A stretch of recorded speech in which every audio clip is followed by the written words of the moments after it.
মা আয়েশা একটা যুদ্ধে গিয়েছিলেন, যুদ্ধ থেকে ফেরার পথে মা আয়েশার গলার লকেট নাই।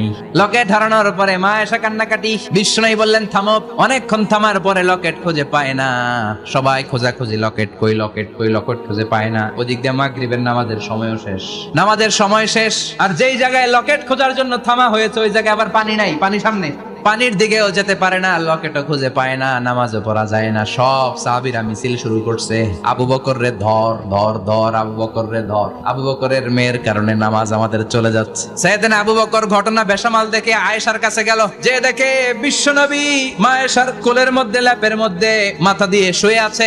রাগের চোটে বুখারীর বর্ণনা, আঙ্গুল নিয়ে মা আয়েশার পেটের মধ্যে দিল এক খোঁচা। লকেট হারাইলি কেন? ক তোর জন্য বাইরে মিছিল চলে, তোর জন্য বাইরে। সব সাহাবারা বলে নামাজ পড়তে হবে, সময় নাই। ও আবু বকর, আপনার মেয়ের কারণে এই কাণ্ড। খাসরা মানে কুমর। আবু বকর মা আয়েশার খাসরাতে এত জোরে গুতা মেরেছেন, মা আয়েশা বললেন এই গুতার কারণে আমি অনেক দূরে চলে যাওয়ার কথা ছিল ব্যথার চোটে, কিন্তু যাই নাই, কারণ কোলে কে? কোলের মধ্যে বিশ্বনবীর মাথা। নড়ে গেলে বিশ্বনবীর ঘুম ভেঙে যাবে, ব্যথাটা হজম করেছি, নড়ি নাই। আল্লাহ তখন আয়াত নাজিল করলেন, ফালাম তাজিদু মাআন ফাতায়াম্মামু সাঈদান তাইয়্যিবা। ও সাহাবারা, মিছিল বন্ধ করো। কোন নারীর বিরুদ্ধে মিছিল করো? এই নারীর সাথে তো বিয়ে আমি সরাসরি বিশ্বনবীর দিয়েছি। যাও, ওযুর জন্য টেনশনে ছিলা, টেনশনের দরকার নাই। আয়েশার কারণে আজকে নতুন করে একটা বিধান দিলাম, আজ থেকে যদি ওযুর পানি না পাওয়া যায়, বালুর মধ্যে 2 হাত বাড়ি মেরে তায়াম্মুম করো, নামাজ পড়ে নাও, কবুল করে নিবে কে?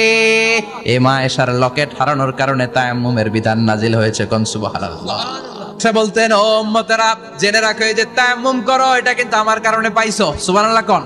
আবার মা আয়েশা বলতেন, আমার কোলে মাথা রেখে বিশ্বনবী শেষ নিঃশ্বাস ত্যাগ করেছে, আবার আমার ঘরের মধ্যেই বিশ্বনবীর কবর। সুবহানাল্লাহ। বিশ্বনবীর কবরটা কিন্তু মা আয়েশার ঘরের মধ্যে। এখনো বিশ্বনবীর কবর যেই জায়গায়, এই জায়গায় মা আয়েশার ঘর ছিল। সুবহানাল্লাহ কোন। 2210টি হাদিস বর্ণনা করেছেন। কত?